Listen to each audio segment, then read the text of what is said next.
Good morning प्यारे बच्चों। आपके अपने YouTube चैनल संस्कृत शिक्षा दीक्षा में एक बार फिर आप सभी का स्वागत है। प्यारे बच्चों, आज हम इस वीडियो के माध्यम से सेट बी के 40 प्रश्नों को पढ़ेंगे जो मार्च 2023 की वार्षिक परीक्षा में पूछे जा सकते हैं। प्यारे बच्चों, सभी प्रश्नों के उत्तर साथ में दे दिए गए हैं जिससे आपको समझने में आसानी हो। तो आइए बिना किसी देरी के वीडियो को शुरू करते हैं। तो प्यारे बच्चों, यहाँ पहला प्रश्न दिया है, त्वम पदे कह शब्द है। त्वम इति पदे कह शब्द है। त्वम इस पद में कौन सा शब्द है? मूल शब्द बताना है जिससे त्वम बना है, तो हमारे यहाँ युष्मद शब्द है। माम में अत्र का विभक्ति, माम इसमें कौन सी विभक्ति है? तो अस्मद शब्द का है ये, अहम आवाम वयम माम, तो इसमें यहाँ द्वितीय विभक्ति है।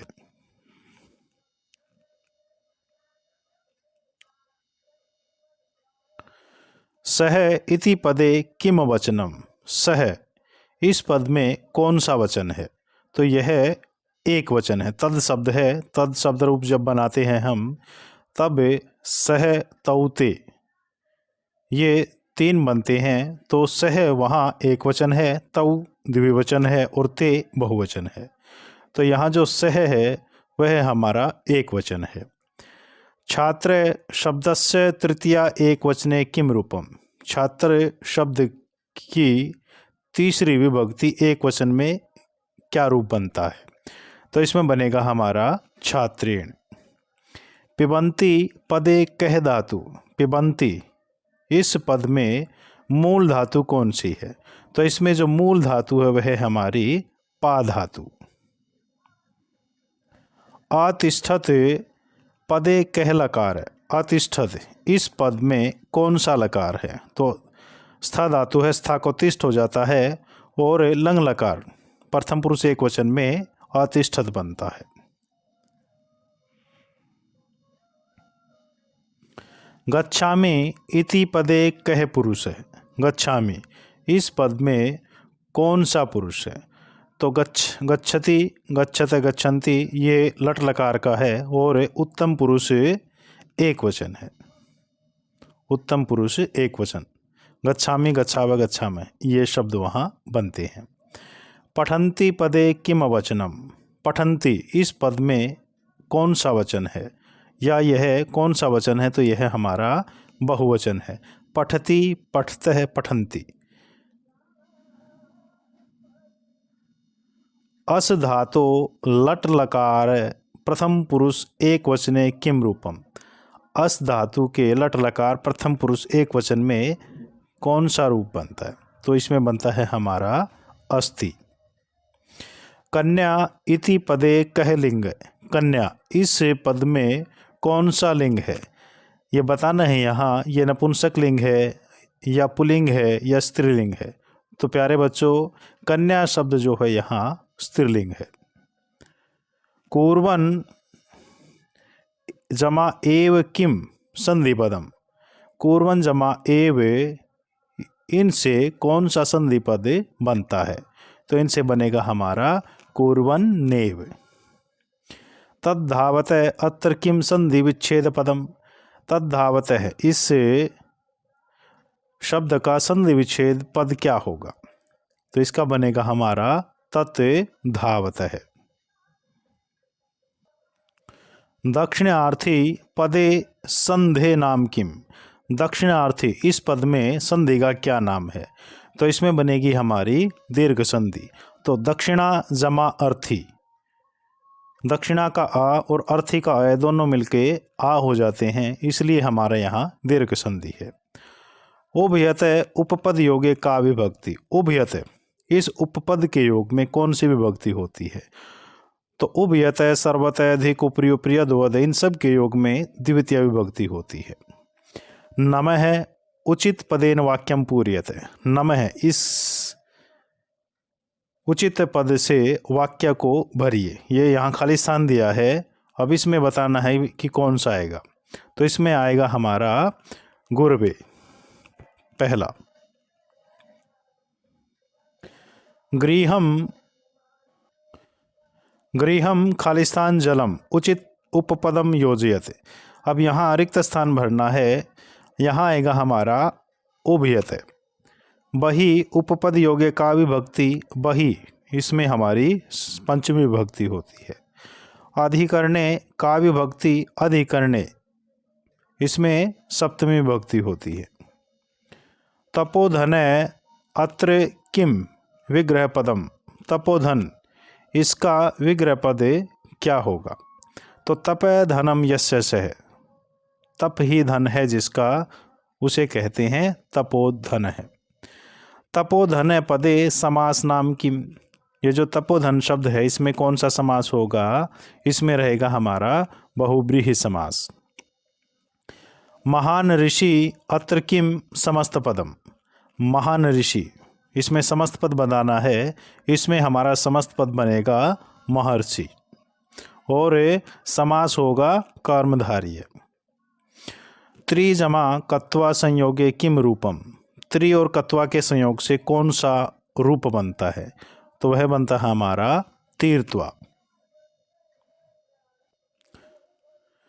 तिष्ठत पदे कह धातु, तिष्ठत इस पद में कौन सी धातु है? तो इसमें मूल धातु हमारी स्था धातु और स्था को तिष्ठ हो जाता है। त्यक्त है पदे क प्रत्यय, त्यक्त है इस पद में कौन सा प्रत्यय है? तो यह है हमारा कतय प्रत्यय लगकर बनता है। काक कृष्ण पिक कृष्ण अत्र किम नाम छंद है, काक कृष्ण पिक कृष्ण इसमें कौन सा छंद है? तो इसमें हमारा अनुष्टुप छंद है। गणनाम संख्या कति, गणों की संख्या कितनी है? गणों की संख्या हमारी 10 है। उपात विद्या कौत्स्य अत्र किम विशेषण पदम, उपात विद्या कौत्स्य यहाँ कौन सा विशेषण पद है? तो उपात विद्या यहाँ हमारा विशेषण पद है। उदाराम पदस्य किम विलोम पदम, उदाराम इसका विलोम पद बताना है, तो इसका विलोम पद बनेगा यहाँ अनुदाराम। सकृत पदस्य विलोम पदम किम, सकृत इस पद का विलोम पद बताना है। सकृत का अर्थ होता है बार बार और इसका विलोम पद बनेगा हमारा असकृत।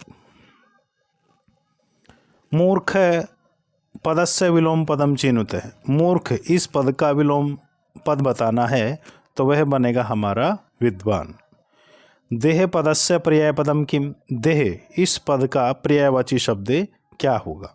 तो इसका बनेगा हमारा शरीरम। बुद्धि पदस्य किम पर्याय पदम, बुद्धि जो शब्द है उसका पर्यायवाची शब्द बताना है, तो बुद्धि का जो पर्यायवाची शब्द है वह है हमारा मति ही। उसके बाद प्यारे बच्चों, अधोलिखितम गद्यांशम पठित्वा प्रदत्त प्रश्नानाम उत्तराणि एक पदेन संस्कृत भाषाया लिखते, नीचे लिखे गए गद्यांश को पढ़कर दिए गए प्रश्नों के उत्तर संस्कृत भाषा में एक पद में देने हैं। तो ये दीनबंधु श्री नायर नामक हमारा जो पाठ है वहाँ से इसको लिया गया है। तो इसका जो पहला प्रश्न है वह है हमारा समस्या नामपि किम जातम, अर्थात समस्याओं का भी क्या हो जाता है? समाधानम, समाधान हो जाता है। श्री नारायणस्य, श्री नायरस्य इति पदे का विभक्ति, इसमें जो श्री नायर है ये यहाँ गलत लिखा हुआ है, श्री नायरस्य बनेगा यहाँ। तो इसमें विभक्ति पूछिए तो कौन सी विभक्ति? तो इसमें हमारी षष्ठी विभक्ति है। अधोलिखितम श्लोकम पठित्वा प्रदत्त प्रश्नानाम उत्तराणि एक पदेन संस्कृत भाषाया लिखते, नीचे लिखे गए श्लोक को पढ़िए और दिए गए प्रश्नों के जो उत्तर हैं वो संस्कृत भाषा में एक पद में देने, एक लाइन में उनका उत्तर देना है। तो पहला यहाँ ये पद्यांश दिया है, अस्ति यद्यपि सर्वत्र नीरजराजितम रमते न मरालस्य मानसम मानसम विना। तो पहला प्रश्न है यहाँ मानसम मानसम विना कस्य न रमते, ये कहता है कि मानसम मानसम बिना, अर्थात उस तालाब के बिना किसका मन नहीं रमता है या किसका मन नहीं लगता है। तो इसका उत्तर है हमारा मरालस्य, इसका उत्तर है हमारा मरालस्य। यदि जमापि इति पदे संधिपदम चिनुते। यदि जमापि इस पद को मिला करके कौन सा पद या कौन सा शब्द बनता है, तो यदि जमापि इससे हमारा शब्द बनता है यद्यपि। रेखांकितम पदम आधृत्य प्रश्न निर्माणम कुरुते है। अब जो रेखांकित किए गए हैं उनको आधार बना करके प्रश्न निर्माण करना है। कौत्स्य वर्तंतो शिष्य आसीत, जो कौत्स्य वह वर्तंतु का शिष्य था। और यहाँ जो कौत्स्य शब्द है उसको इन्होंने अंडरलाइन किया है, तो कौत्स्य है इसकी जगह आएगा हमारा कह। शरीर मात्रेण नरेंद्र तिष्ठन, शरीर मात्रेण यहाँ इसको अंडरलाइन किया है। अब शरीर मात्रेण इसकी जगह आएगा हमारा केन, क्योंकि तीसरी विभक्ति ऊपर भी लगी हुई है और यदि प्रश्न निर्माण करेंगे तो यहाँ भी केन शब्द हमें लगाना पड़ेगा। उसके बाद प्यारे बच्चों, उचित पदेन वाक्यम पूर्यते। ये कहता है कि उचित पदों से वाक्य को पूरा कीजिए। क्रिया के करने वाले को खालिस्तान कहते हैं। जो क्रिया को करने वाला होता है उसे हमें खालिस्तान कहते हैं, अर्थात कर्ता कहते हैं। जिस समस्त पद में दोनों पद प्रधान होते हैं उसे खालिस्तान कहते हैं। जिस समस्त पद में दोनों पद प्रधान होते हैं उसे हमें द्वंद्व समास कहते हैं। तो प्यारे बच्चों, अभी हमने इस वीडियो के माध्यम से बहुविकल्पी प्रश्नों को देखा, समझा। आशा करता हूं कि सभी प्रश्न आपको अच्छे से समझ आ गए होंगे और वार्षिक परीक्षा में भी आपके ये सभी प्रश्न काम आएंगे। इसी आशा और विश्वास के साथ नमस्कार।